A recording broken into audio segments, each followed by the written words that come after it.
Amém. Aleluia.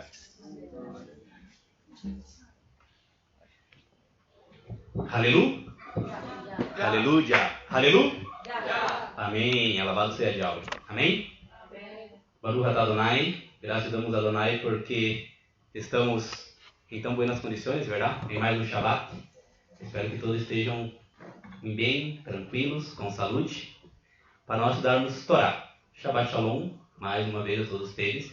Shabbat, cessar, descanso. Shalom, restauração. O verdadeiro significado da palavra Shalom não seria traduzido simplesmente como paz, pelo restauração. É por isso que é Shabbat Shalom, descanso para restauração, físico, mental e espiritual, para continuar vivendo a próxima semana, verdade? E aguardando o nosso Mashiach. Amém? Baruch atah Adonai por todo o que Ele nos proporciona.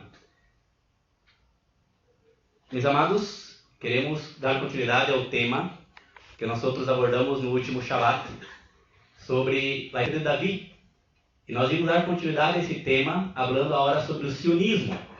E queremos colocar aí também alguns pontos para que os irmãos, tanto da casa de Judá quanto da casa de Efraim, e aqueles irmãos que todavia não foram restaurados, todavia da casa de Efraim, possam ter conhecimento desse tema, que é muito controversial dentro das raízes hebreias, dentro das religiões evangélicas e etc. Amém? Nós outros no último estudo demos bastante provas já de que essa estrela ela não tem nada a ver com Israel, ok? E nós falamos um pouquinho sobre o sionismo.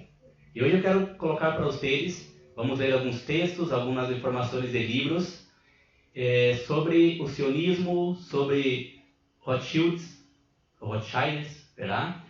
E também sobre o hexagrama, e vamos falar também sobre essa cruz cristiana, que é um dos símbolos que os cristianos usam, verdade? Como seu símbolo religioso. E vamos colocar detalhes sobre esse tema. É um tema um pouco largo, quero ver se consigo fazer ele em 1 hora e 20 no máximo, pelo que será de grande importância para a tua vida e para a minha vida também, porque o objetivo desse momento profético que estamos vivendo na história deste mundo é a restauração de todas as coisas. No livro de Hechos, capítulo 3, se não me equivoco, habla sobre que o Mashiach será retenido no céu até quando? Até que todas as coisas sejam restauradas. Restauradas o quê? A Torá na vida dos crentes. O Mashiach judío de Yahushua na vida dos crentes. Porque hoje os crentes da casa de Efraim, não restaurados, irmãos cristianos, católicos evangélicos, todavia seguem um Jesus Cristo grego-romano, um Messias grego-romano, e está na hora da restauração. Precisamos entender que esse antissemitismo religioso, que foi colocado já pela Igreja de Roma desde o princípio, deve ser sacado em nossos corações, porque nosso Messias é judío. A salvação, ele mesmo falou, vocês adoram que não conhecem, mas nós todos adoramos quem conhecemos, porque a salvação vem de onde? De los judíos. Amém? Pero como entender hoje em dia a diferença entre judaísmo, judíos, porque há várias ramas, verdade? E como nós outros podemos ver de tanta informação que está chegando a nós outros por meio de internet, televisão, sobre Israel, sobre Jerusalém, sobre sionismo, sobre judaísmo, tanta informação que está invadindo o mundo hoje. E eu me recordo quando eu era ninho, e o papá falava que chegaria um tempo que o Shabbat ia ser praticado em todo o mundo de uma forma muito rara. E realmente chegou esse tempo em minha geração todavia. E o Shabbat está sendo praticado em todo o mundo. As pessoas estão conscientes, cada vez mais conscientes de que o Shabbat é um dia que identifica os verdadeiros crentes que creem no Elohim, Criador único e verdadeiro. Amém? Mas essas pessoas crentes precisam volver a esse Criador e entender que esse Elohim, ele não aceita qualquer adoração. E ele é um Elohim celoso, como diz a própria Torá, e ele aparta os súdios do que é Babilônia, Babel, confusão, para que vivam na vida sana e na vida de reconhecimento tanto dos Shammai, dos céus, quanto dos habitantes da terra, que são um povo apartado, bendecido, cabeça e não cola, que me gostei de falar, que a Torá deixa bem específico, e que é um povo próspero. Não significa que é um povo rico, mas é um povo próspero, que prospera em todo, saúde física, mental e espiritual, vida financeira, em todas as áreas também do conhecimento. É um povo que vive a prosperidade, algo que é añadido dia a dia. Amém? Vamos lá então, começamos com o tema. Berahá, antes de estudar a Torá, Baruch atah Adonai, Jau Eloheinu melech haolam, asher kideshanu be'ezvotav etzvanu el divrei Torá. Bendito és tu, Adonai Jau Eloheinu Elohim, Rei do Universo, que nos ha santificado com seus mandamentos, amém? Que nos ha ordenado com respeito ao estudo das palavras da Torá, amém? Amém? Por favor, Yahweh, nuestro Elohim, haz que las palabras de tu Torá sejam gratas a nuestra boca e na boca de todo tu pueblo Israel. Que tanto nós outros como nossos descendentes, assim como os descendentes de nossos descendentes e os descendentes de tu pueblo Israel, sejamos todos conhecedores de tu nome e estudiosos de Torá em honor de ela mesma. Bendito eres tu, Yahweh, que ensina a Torá a su pueblo Israel. Amém. Não é um rabino, não é um maestro, não é um professor, não é um líder que ensina a Torá a seu povo. É Yahweh. Amém? Aleluia. Baruch atah Yahweh Eloheinu melech haolam, asher bahavanu mikol ha'anim, venatan lanu toratot. Baruch atah Yahweh noten haTorá. Bendito eres tu, Yahweh, nuestro Elohim, Rei do Universo, que nos ha escogido de todas as nações e nos ha otorgado su Torá. Bendito eres tu, Yahweh, doador de la Torá. Amém. Baruch Hashem Adonai, alabado seja tu nome, toda Halá Abacadosh. Iremos agora, Padre, estudar tu dia Torá. Sabemos que é nosso maestro, nosso rabino, Yahushua HaMashiach, que através do Ruach nos ensina a vida Torá e nos guia em caminho de prosperidade, caminhos certos e de emuná, de simchá e de muita rabá. E somos guiados por el Ruach do Mashiach até restaurar todas as coisas para que nosso rei, em tu nome, ó Yahweh Abacadosh, venha reinar sobre este mundo a partir de Jerusalém. Queremos reinar com ele e queremos essa promessa que ele nos prometeu de que um dia estaríamos sentados ao seu lado, reinando as tribos da terra, as nações. O Adonai nos deu o privilégio de agora, nesse momento, receber esse ruach de entendimento e compreensão. Te pedimos, Padre, que nos dê a luz celestial num tema, Padre, tão importante e tão controvertido, que podamos, Padre, ouvir mais do que voz de homem. Podemos escutar a voz de teu Ruach HaKodesh falando em nosso interior, as verdades proferidas de tu bendita Torá.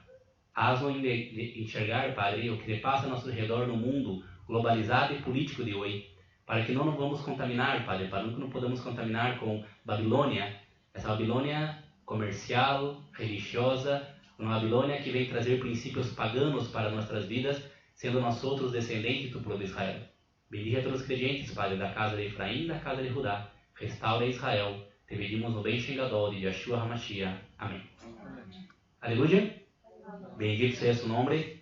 Abacadosh Baruchu, Elohim de Israel, Yahweh. Sionismo. Vamos colocar alguns parâmetros em respeito do que é sionismo. Amém? Eu vou fazer a leitura, que vai ser muito mais compreensiva. E diz assim: o sionismo é um movimento político internacional que propuso desde seus inícios o restabelecimento de uma pátria segura para o povo judío em la terra de Israel, ex-Israel. De primeira mirada, parece algo muito bueno. Dito movimento foi o promotor e responsável, em grande medida, da fundação do Estado de Israel, que tem mais ou menos 70 anos. Aún suas origens são anteriores. O movimento político laico atual foi estabelecido pessoalmente por o periodista austro-húngaro de origem judio, Theodor Herzl, alguma coisa assim, ao final do século XIX. Amém?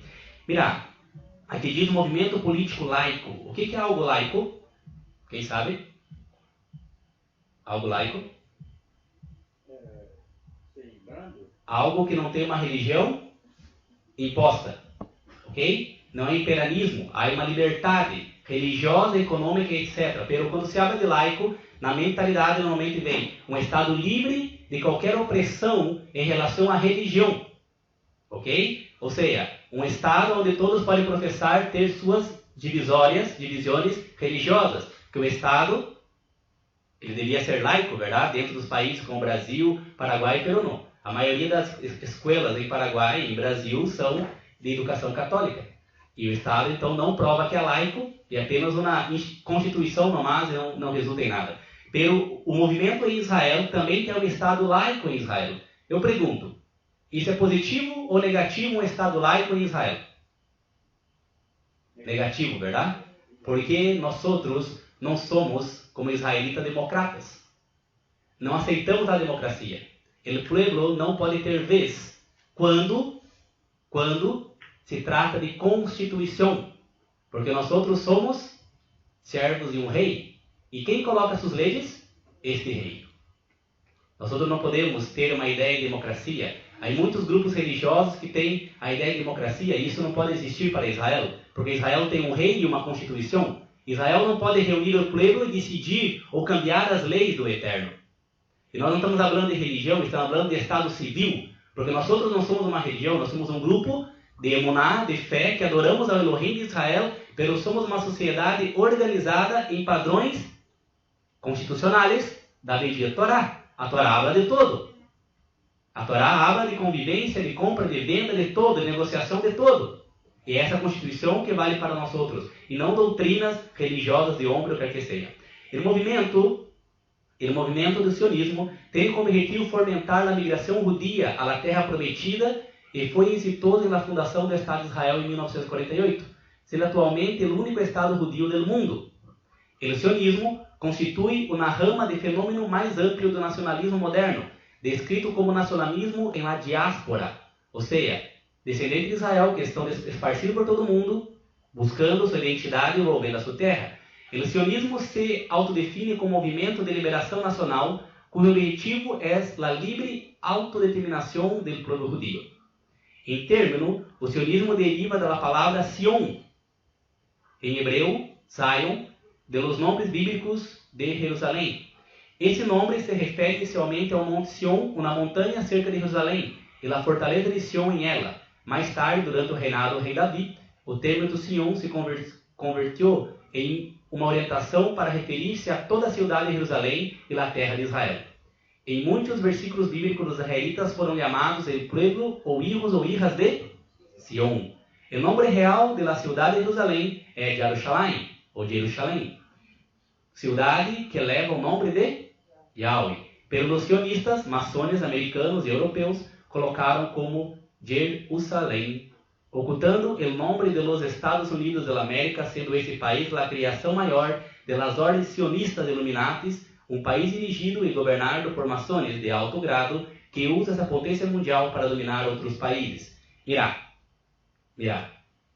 Amados, desde 2001 eu estudo a suposta teoria da... Como é que é o nome da teoria? Da conspiração. Já ouviu isso? A suposta teoria da conspiração. Desde 2001, comecei nos estudos em estudar o que é Illuminati, maçonaria, todos os âmbitos das religiões filosóficas da nova era. Também estudamos o jesuitismo e o Vaticano.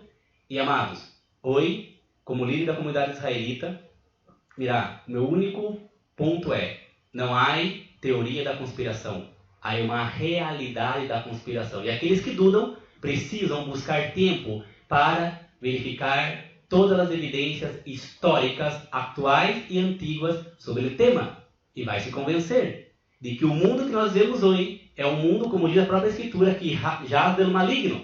E o maligno tem o domínio sobre todas as ramas religiosas, políticas e econômicas desse mundo, usando seus títeres humanos para realizar tais façanhas, como o domínio das massas. Pero não precisa estudar para se convencer disto. Sionista ou falsos judios, Házaros, Acnazes, resumem desde o século V até nossos dias. Se tu entrar na mídia hoje, o que tu mais vai encontrar são judios aí na tela, na internet e tudo mais. A maioria desses judios, quase 80% que estão na mídia mundial hoje, seja internet, Facebook, com seus programas de rádio, seus programas de televisão, são judios acnazes.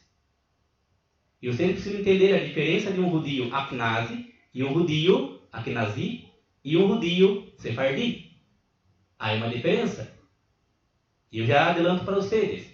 Os judios sefardis são os verdadeiros judios descendentes de sangue do povo de Israel. E os acnazes, quem são? O fragmento sacado do livro El Hijo de León, de Ibn Asad, diz o seguinte, eu quero ler um fragmento do livro que habla sobre os sionistas, e habla assim, sionistas falsos judios,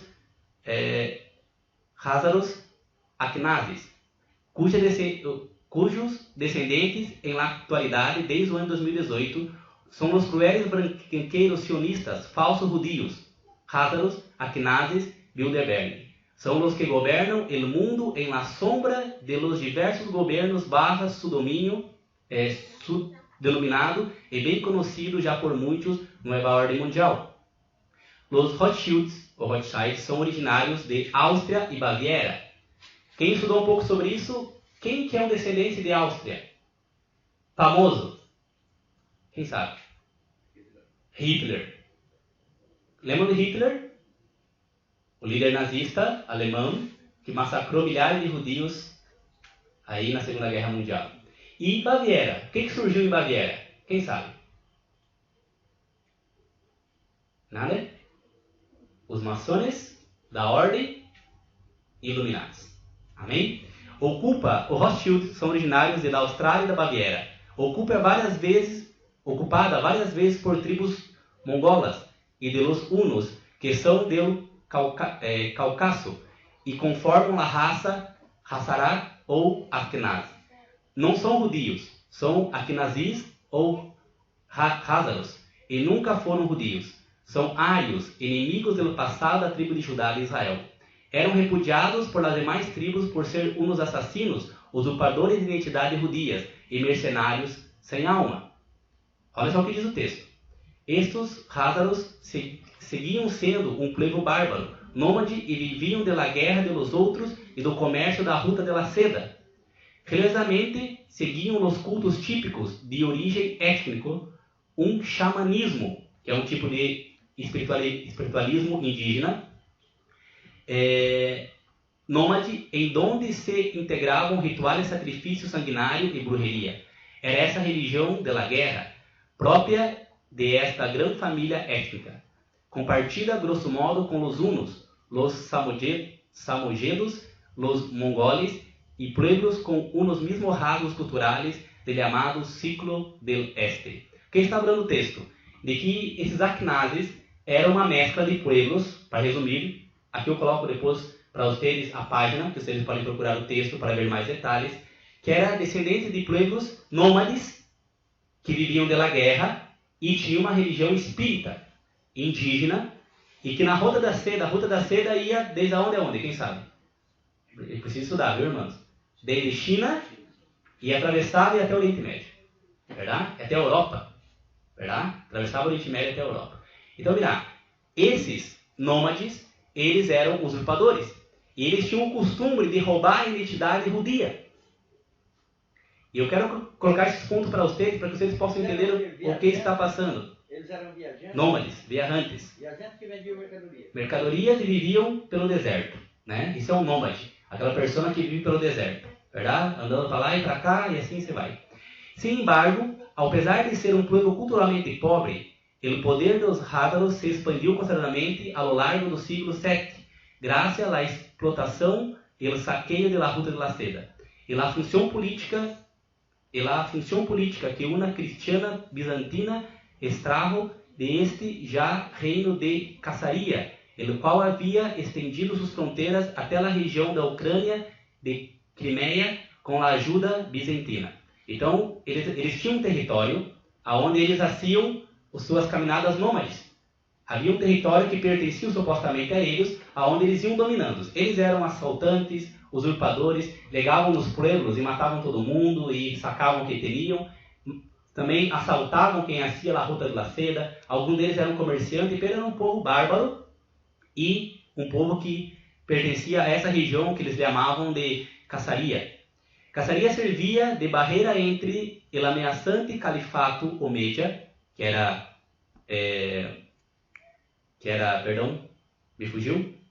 O califato Omeia era turco, ou seja, árabe, que em esse siglo estava em expansão. Os bizantinos que não teriam grandes problemas em aliar-se com esses misteriosos paganos chamados Házaros, que se dividiram em dois grupos, os Acaçarias e os Caraçarias. Difícil, verdade? Sin embargo, esta aliança bizantino-házara nos la veíam com buenos ojos as autoridades religiosas cristianas. Por isso, a Igreja Oriental pressionou para que o imperador bizantino, já com sangue házara, Constantino V, convencera a Caçaria para convertir-se ao cristianismo. O rei házaro Bulan tuvo uma solução em esse conflito religioso que obstaculizava a aliança política. Se inventou uma origem étnico vinculado ao antigo povo de Israel, o hebreu.